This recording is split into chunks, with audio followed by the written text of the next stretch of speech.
અમરેલી જિલ્લાના ધારીમાં ખીચા ગામે ગંદકીના ઢગલા જોવા મળી રહ્યા છે અને જેના કારણે રોગચાળાની ભીતિ સેવાઈ રહી છે।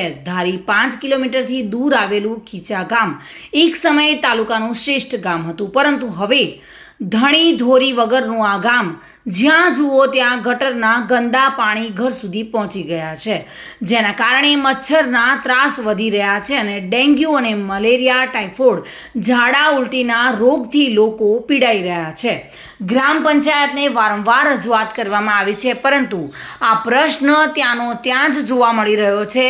ત્યારે તંત્ર આમાં દવા છંટકાવ કરે અને ગટરમાં જે સફાઈ છે તે કરે તેવી લોક માંગ ઉઠવા પામી છે। કોક મરી જાય ની રાહ જોવો છો? ગટરનું પાણી હવે ઘરમાં રસોડામાં ઘરે છે। મચ્છર, ટાઇફોઇડ, ડેન્ગ્યુ, મેલેરિયા આખા પરામાં વાપી ગયો છે।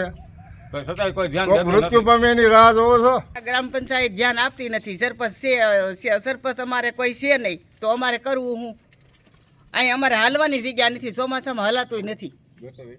ગટર એટલી ઉભરાણી છે અને કાયમ મચ્છર એટલું, ઝાડા ઉલટી, ટાઇફોઇડ, મેલેરિયો બધું છે।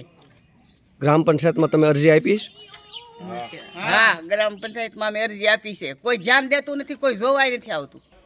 સંજય વાળા સાથે bureau report, today Gujarati news.